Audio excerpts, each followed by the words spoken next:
আসসালামু আলাইকুম বন্ধুরা, মাসুবা কিচেন উইথ ভিলেজপুর তরফ থেকে সবাইকে সালাম জানাচ্ছি। তোমরা কেমন আছো বন্ধুরা? আশা করি ভালোই আছো। আমিও ভালো আছি। নতুন আরেকটা রেসিপি নিয়ে আসলাম, কই মাছের রেসিপি। খুব সুন্দর, এগুলো কই মাছের রেসিপি, আমাদের পুকুরের কই মাছের রেসিপি নিয়ে আসলাম। এগুলো পুকুরের কই মাছ আমাদেরই, তোমাদের সামনেও শেয়ার করলাম, তোমাদের সাথেও।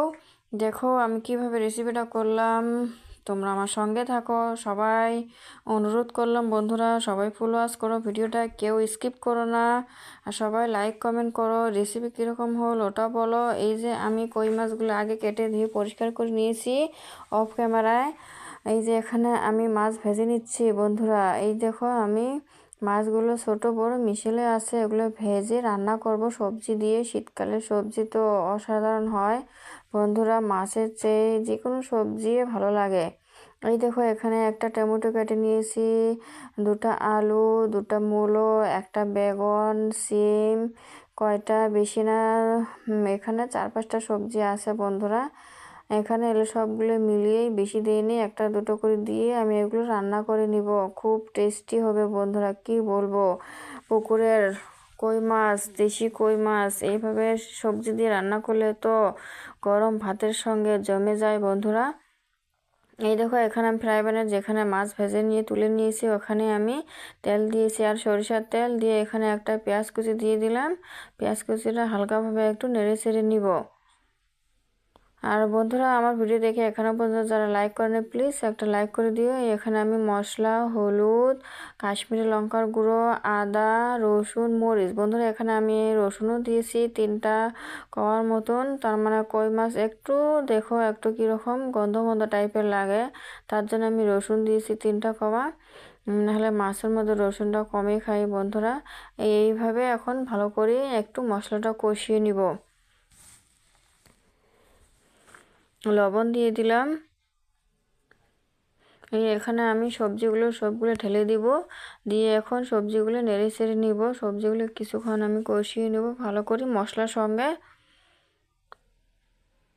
এই যে আমি সবজিগুলো একটু জল দিয়ে কষিয়ে নিচ্ছি। যেখানে আমি মশলা মিক্সারে করে নিয়েছি ওখানে আমি জলটা দিয়েছি, জলটা নিয়েছি, আরও মশলা লেগে থাকে ওখানে আমি জলটা দিয়ে দিলাম একটু, দিয়ে আমি ভালো করে কষিয়ে নিচ্ছি এই সবজিগুলো একটু যেন সিদ্ধ হয়ে যায় এরকম পরিমাণে কষিয়ে নিচ্ছি।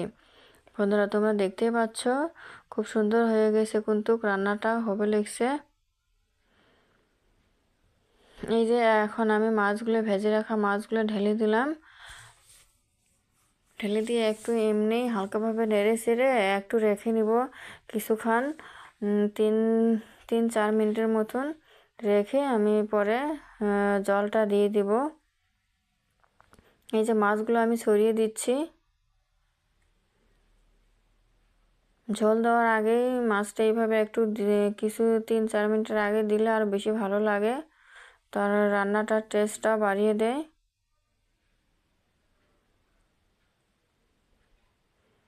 বন্ধুরা রান্নাটা কিন্তু খুব টেস্ট হয়েছে, আমি খাওয়ার পরে তোমাদের ভয়েস ওভার দিয়েছি। এই যে আমি এখন জল দিয়ে দিলাম পরিমাণ মতন, জলটা দিয়ে এখন নেড়ে চেড়ে নিলাম। মাছগুলো ভালো করে নেড়ে চেড়ে নিলাম হালকাভাবে। এই দেখো